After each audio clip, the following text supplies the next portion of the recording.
Craig Conroy inherited nothing short of a mess when he was hired as the Flames general manager. But just how has he done cleaning it up? And we'll talk about his trades and then some on today's episode of Locked On Flames.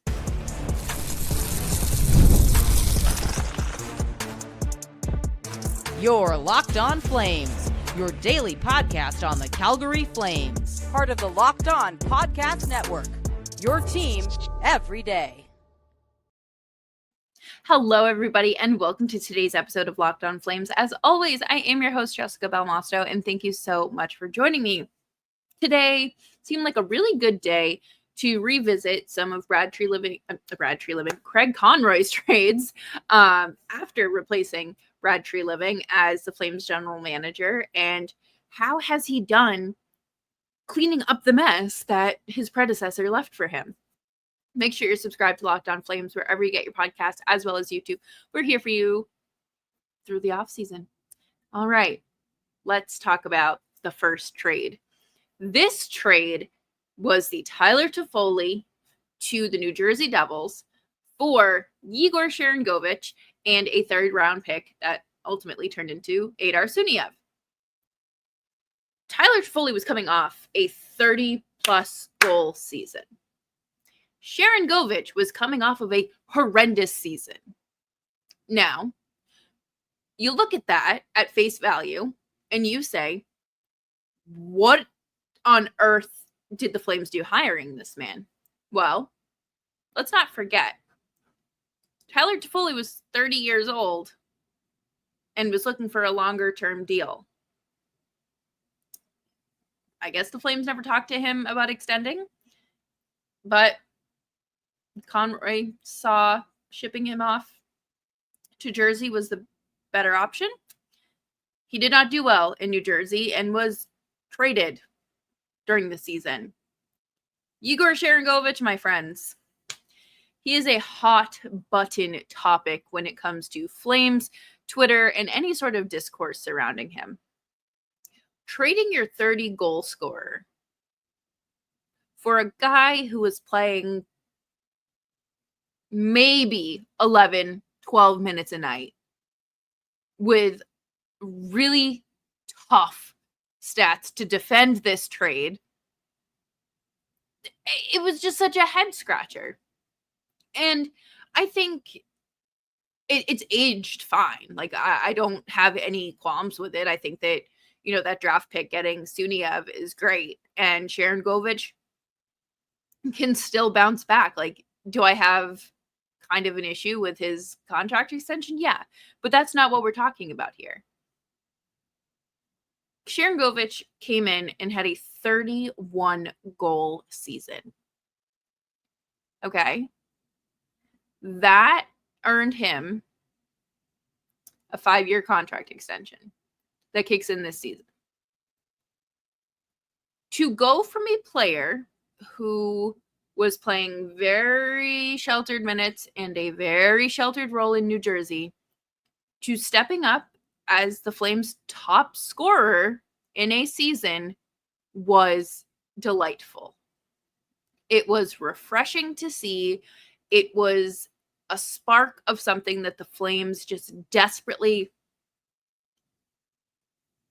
needed. And it was something that,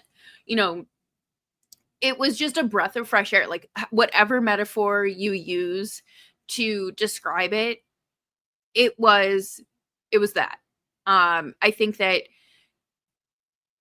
obviously his fall off this year has been tough to watch, but I don't think it's impossible for him to become get back to being a 20, 25 goal scorer.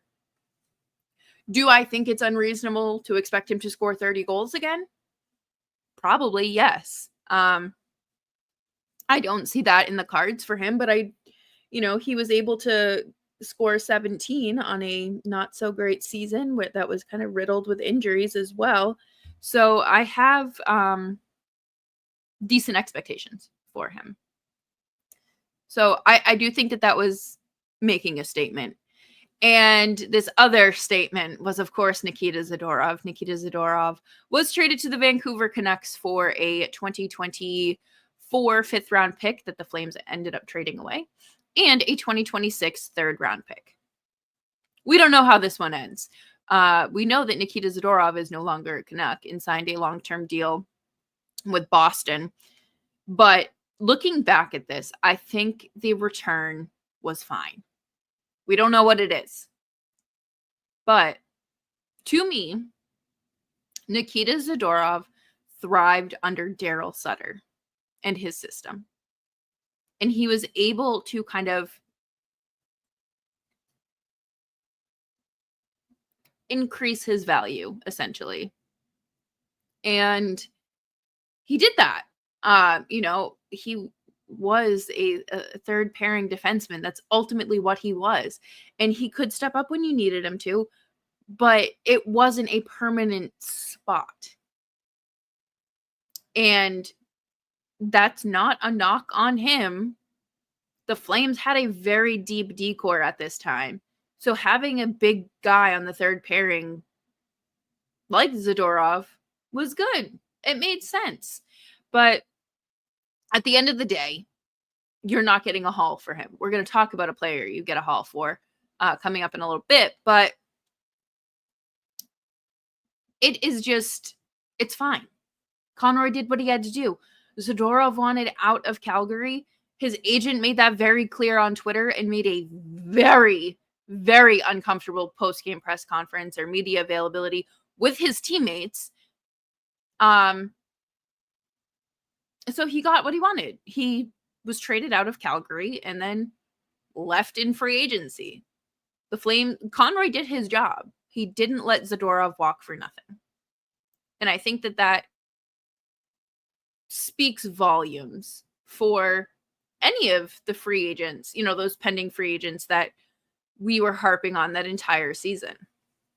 But coming up next, we are going to talk about Elias Lindholm and the haul that he commanded when he was also traded to the Vancouver Canucks here on Locked On Flames.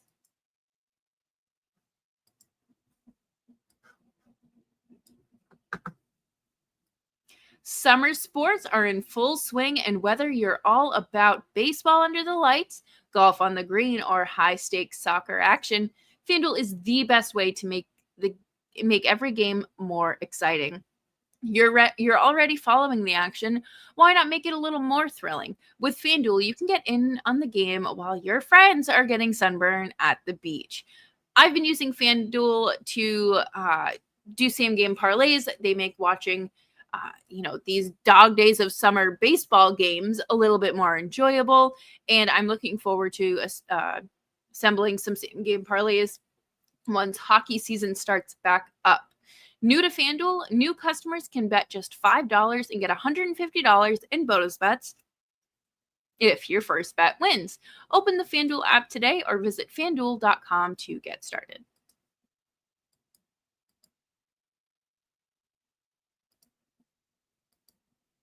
Thank you, everyone, for hanging out with me today on Locked On Flames and making Locked On Flames part of your rotation as we slide or crawl through the off season.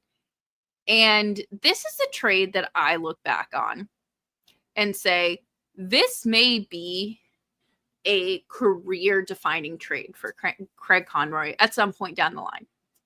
This, to me, yes, the other two trades were they happened, but Elias Lindholm commanded Hunter Brustowicz, who was a high-end prospect at the time, Andrei Kuzmenko, Yanni Yermo, a 2024 first-round pick, and a 2024 fourth-round pick. That is a haul. You get a top prospect, Andrei Kuzmenko, who was in desperate need of a change of scenery, and another prospect. That first-round picks turns into Matvei Gridin, and you trade the fourth-round pick, which is fine. I'm not mad about that. But holy cow.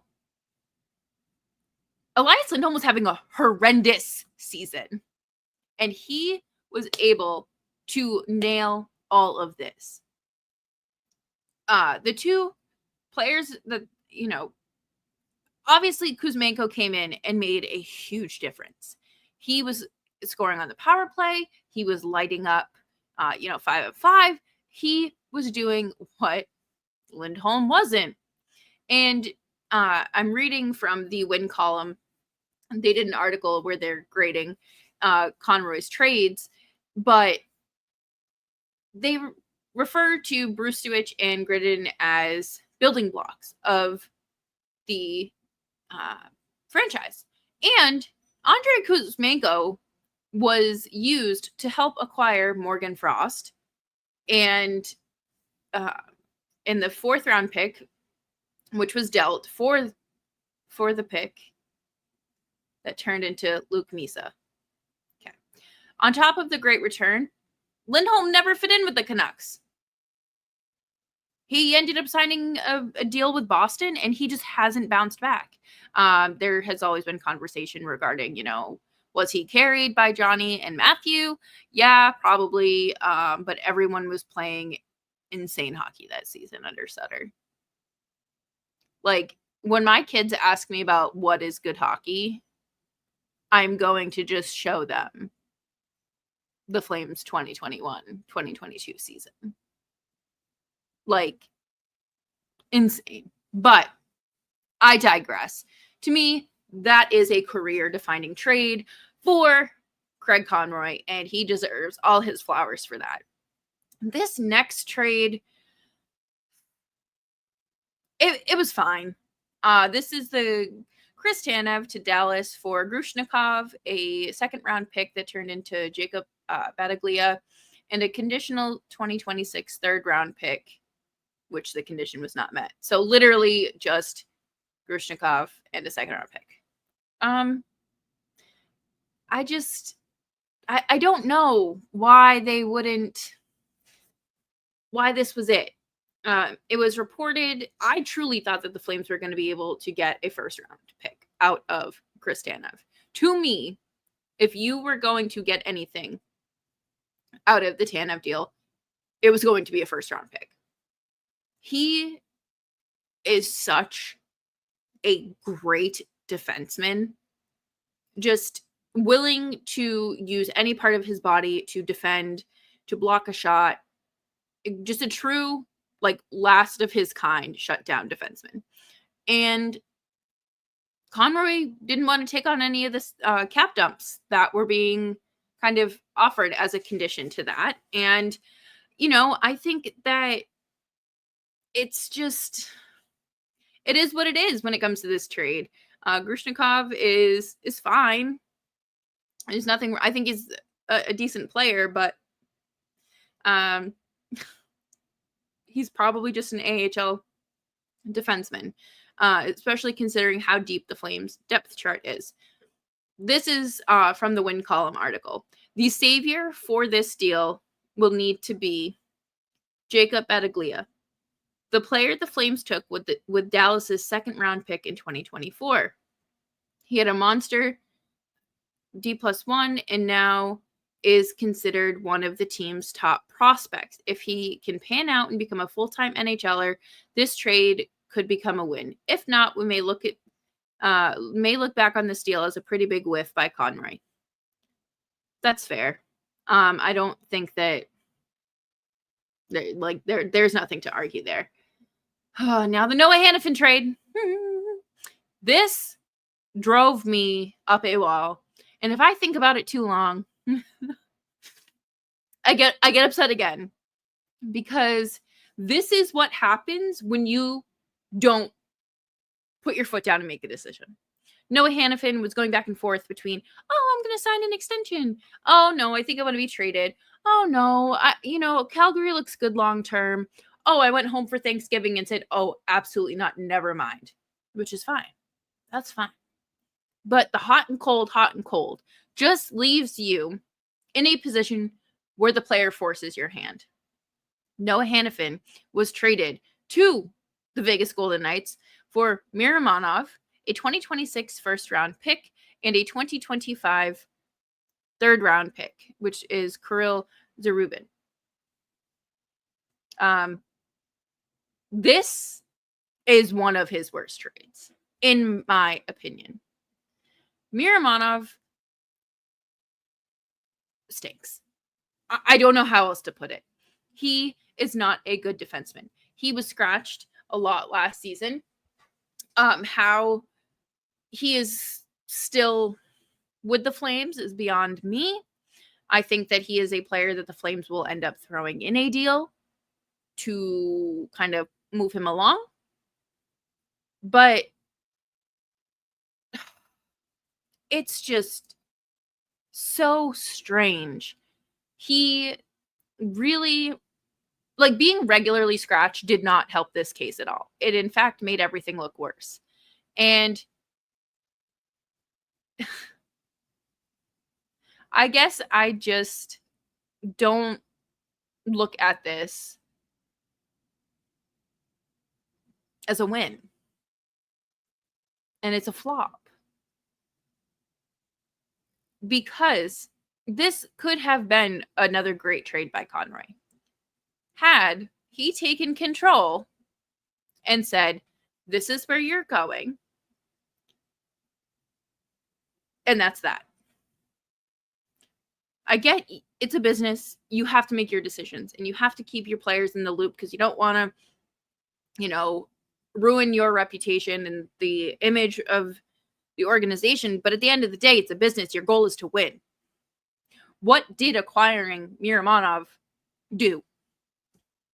Nothing besides take up a seat in the press box. I'm sure he's very nice. But I look at the Flames blue line last season, and do you know how bad you have to be scratched? If Jake Bean was playing consistently and you aren't, that's when I might be asked to be placed on unconditional waivers. Because what is going on? Hopefully we see some sort of bounce back, a little rejuvenation. The Flames were looking to potentially ship him out at the deadline, but they didn't, which I don't understand. Same thing with Joel Hanley. It's fine. It's fine. So we'll have to see what the future holds, because it is very unfortunate that the Rasmus Andersson trade is starting to feel a lot like this.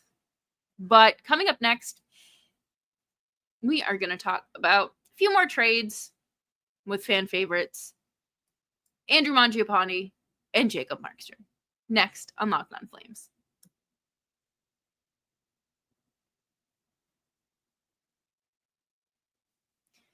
Thank you, everyone, for hanging out with me today. Make sure you're following me on Twitter at Just Belmosto. I have been really racking my brain for some ideas to put together for the remainder of the off season, and I would love to hear some of your feedback, whether it be on Twitter or in the comment section.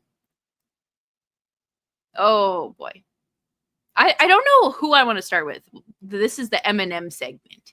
Mangiapane and Markstrom. Let's start with Markstrom. So Jacob Markstrom was going to be traded to someone by the trade deadline back in 2020. What was it? 2024? 2020, yeah, 2024. Last summer. And it did not feel great. It was really weird. The Flames didn't end up trading him by the deadline, and they didn't trade him ahead of the draft, where everyone was kind of like, why? The Devils were supposed to pick 10th overall, and I really thought that that was going to be kind of like a focal point of the trade. It was not. Markstrom was traded to New Jersey for Kevin Ball and a 2025 first-round pick, which has turned into Cole Reshny. I think that it's fine. I don't hate this. I think that I need to see more from Kevin Ball before I'm like, this is a slam dunk. I think it's good, considering that Markstrom has not had much success with the Devils. And he has a weak defensive group in front of him. I think that the Flames kind of already get that win with Kevin Ball. He went from, very similar to Sharon Govich, went from playing a very sheltered role in New Jersey and then stepped out of that to play top pairing minutes with Rasmus Andersson, who ultimately finished the season as a minus 38, which I know plus minus is not a good stat, but just to throw that out there, Ball earned himself a 6-year extension. It's great. I think that is awesome for him. He deserves it. He's put in the work, and really blossomed into a top 4 defenseman. And I hope that we see more of that this season, especially with the likelihood of seeing him play with Mackenzie Weegar since Andersson is expected to be shipped out. Andrew Mangiapane went to the Washington Capitals for a 2025 second round pick, which turned into Theo Stockselius. Mangiapane, after that 2021-22 season, he fell off. And it stinks. Because he was playing great hockey, and then he ended up having shoulder surgery and just had not been the same, and still has not been the same since. And it stinks because you all, I don't know about you guys, but I always root for the like the underdog, the small guy, the little guy on the team, the scrappy player that has to work harder to earn a spot and to make himself like legit, basically. And unfortunately, that just didn't happen. So for the Flames to get a second round pick for him, it's pretty good. Hopefully, Stockselius becomes an NHL player. That's what you're hoping for here. And Mangiapane did just sign a 2-year deal with the Oilers. That makes me sick. I don't like that. But it does make me happy that maybe, just maybe, Bonja's Breadsticks returns to Alberta. Because there's a lot of great work that he put into the community. So hopefully we see more of that. And the final trade. Oh, a mid-game trade with Andrei Kuzmenko, Jacob Pelletier, and a 2025 second round pick and a 2028 7th round pick to Philadelphia for Morgan Frost and Joel Ferby. This is what it's like when you and your colleagues do a lot of work and your boss says, "Oh my God, great job, everyone. Here's a pizza party." Like, Conroy wanted to reward this team who were fighting the whole season for a playoff spot. I get it. Pelletier was kind of in betweener. Flames, I feel like, didn't give him enough of a chance to really stick around. But congratulations for a 3-year deal in Tampa. Kuzmenko just was not having it. Done. Whatever. I get it. Morgan Frost has been, I swear to God, I've seen his name circulating in trade rumors since like 2019, 2020. Joel Ferby, I didn't even know he was like on the trading block. But those two are like a bonded pair, so maybe it was just kind of like, all right. I like this part of the article. This deal becomes a little tougher to grade. Given where the Flames are at as a team, trading second round picks probably shouldn't be a thing. This team desperately needs more young talent, and a second round pick is a valuable asset. Morgan Frost and Joel Ferby are decent NHLers, but they aren't needle movers. I'm sure they are lovely people. But They are not needle movers. You don't acquire them and think, look at that. They had 60 goals to this season. They had 60 goals to this offense. Oh my God, look at that. They boost the Flames offense by 50 goals, at least. No. They're more of what the Flames already have. And that is not a knock to them. That is just the roster construction that the Flames, they just can't get out of this mentality of, okay, more middle six guys. If you have too many middle six guys, you're essentially just going to have 4 third lines. And that doesn't win you championships. That doesn't do anything besides stress your favorite podcaster and fans out. If you want to build a winning roster, you need to change that mindset because it hasn't been working. So we just saw Frost sign an extension. Ferby has a lot left on his deal.